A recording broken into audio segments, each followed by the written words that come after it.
Let's turn our gaze back to 100 years ago when many countries in Asia still retained their royal families, one of which was Myanmar, the largest country on the Southeast Asian mainland.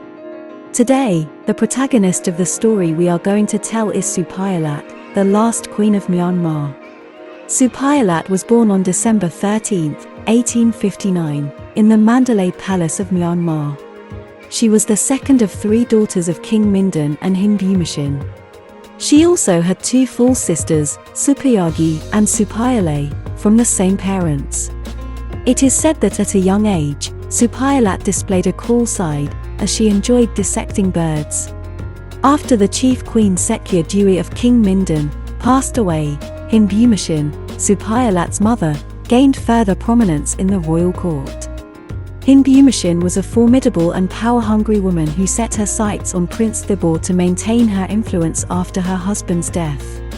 Thibaw was born on January 1, 1859, as the son of King Mindon and his consort Longshamibaya. However, his mother did not receive favor from the king and was later expelled from the palace, spending her remaining years as a Thilishin, which is a kind of female Buddhist renunciant in Myanmar. Nevertheless, Thibaw was a clever individual who understood how to navigate his circumstances. He was well aware that his biological mother would be of no help to his future, so he devoted all his energy to pleasing Queen Hin Bhumishin. Additionally, since Myanmar is a traditional Buddhist country, to gain his father's favor, Thibaw diligently studied Buddhist scriptures in a monastery. He eventually passed the Patamabian religious examination and successfully earned the respect and recognition of his father and the chief queen. At the time, the Konbaung dynasty had an unwritten rule that members of the royal family considered their bloodline to be extremely noble and could not marry commoners. Therefore, to ensure the purity of their bloodline, successive kings married their sisters as queens. Since Queen Hin Bhumishin did not have a son but only 3 daughters, and coincidentally Thibaw's mother was not favored, she extended an olive branch to Thibaw. Queen Hin Bhumishin schemed to marry her eldest daughter, Supayagi, to Thibaw and support him in ascending to the throne. This way, she could continue to wield power as Queen Dowager. In the final days of King Mindon's life, Queen Hin Bhumishin almost entirely held the real power at the Mandalay court. To ensure Thibaw's smooth ascent to the throne, she summoned King Mindon's other children, as well as those who had potential claims to the throne, to the palace in Mandalay, and then ordered their slaughter. In this massacre, nearly 80 to 100 members of the royal family were killed. Later, many historians and media believed that Supayalat was also involved in planning this massacre, but she denied these accusations. She later stated, "I was a teenager at the time and too young to undertake such an inhuman act." The massacre must have been organized by ministers and officials. After the death of King Mindon, the ambitious Hin Bhumishin pushed Thibaw onto the throne of Myanmar. Subsequently, she proposed to appoint her eldest daughter, Supayagi, as the queen. This arrangement by her mother left Supayalat extremely angry. Consequently, an unexpected event occurred. During the royal wedding ceremony, Supayalat pushed in next to her sister to be anointed queen at the same time, breaking ancient customs. Thibaw then married both of Queen Hin Bhumishin's daughters as his wives. Later, Queen Hin Bhumishin became concerned that her 2 daughters alone might not fully secure Thibaw's loyalty, so she also married her youngest daughter, Supayalat, to him. In other words, Thibaw married a total of 3 half-sisters as his wives. Supayalat was a jealous woman. She wished that the king loved only her and prohibited the king from having conjugal relations with her sisters. Subsequently, she forbade the king from marrying other women as his concubines and punished the women the king favored. Someone once commented on Queen Supayalat, "If she likes you, she will love you. But if she hates you, she will kill you." Supayalat became a woman feared by the entire court, including the king. At the same time, she became the first and last in Myanmar's history to change the monarchy's polygamous tradition to monogamy. Although Thibaw inherited the throne of Myanmar after King Mindon's death, the government at the time was primarily controlled by Queen Dowager Hin Bhumishin and the ministers. As Supayalat gained more supporters, she gradually wrested power from her mother, becoming the de facto ruler of the country. The young, inexperienced, and feeble King Thibaw was completely sidelined. It was believed that Supayalat, not him, ruled Myanmar. Queen Supayalat fully took control of Upper Myanmar's government in 1882, and her rule was described as sharp as a razor. A palace maid of Queen Supayalat once said that when the queen was angry, no one could resist her. When she issued any command, everyone would bow and tremble before her, and every command she gave would be executed. The king seemed like a foolish schoolboy in her presence. Queen Supayalat had a strong aversion to the British. When her husband ascended to the throne, half of Myanmar had already been under British occupation for 30 years. Later, she and her husband attempted to ally with France, which angered the British. In 1885, the king issued a proclamation calling on all Myanmar compatriots to liberate Myanmar from British rule.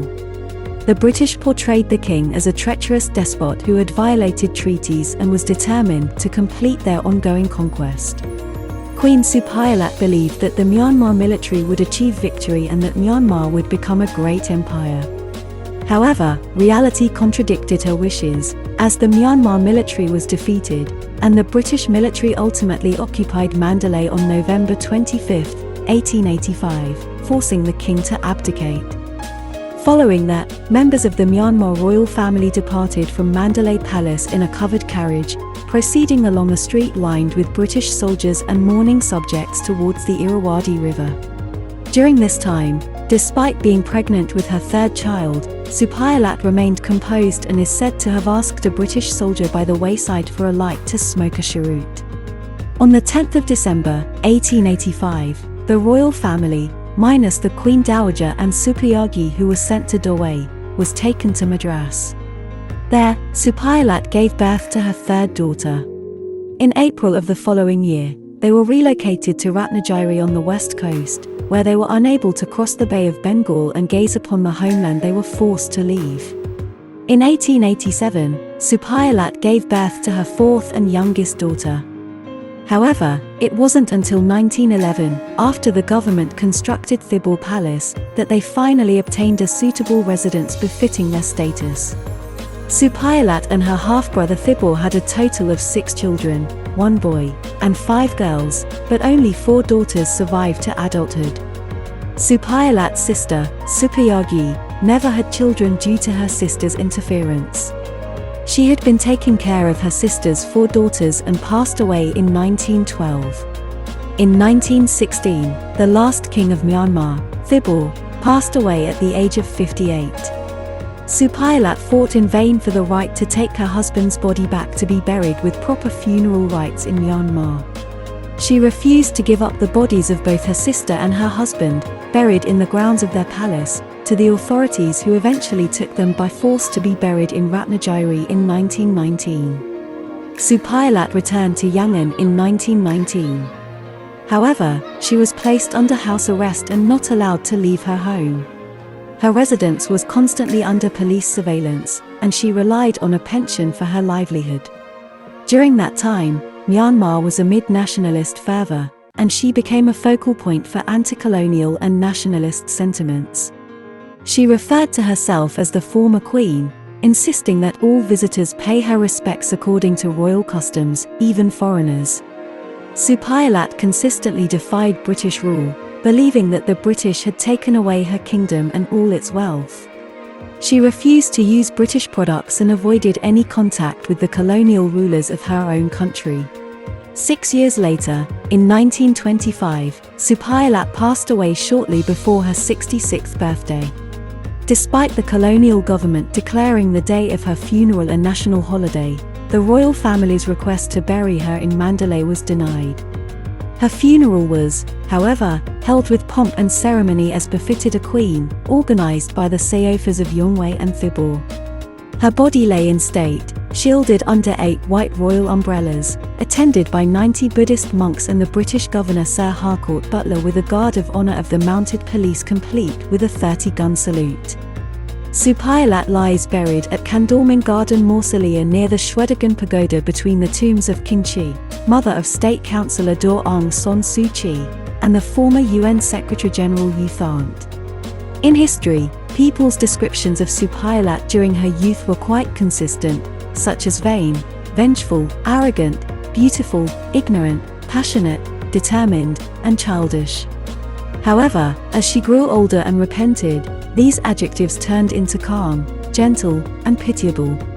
In her later years, she once begged a visitor for a loan to make donations to religious organizations.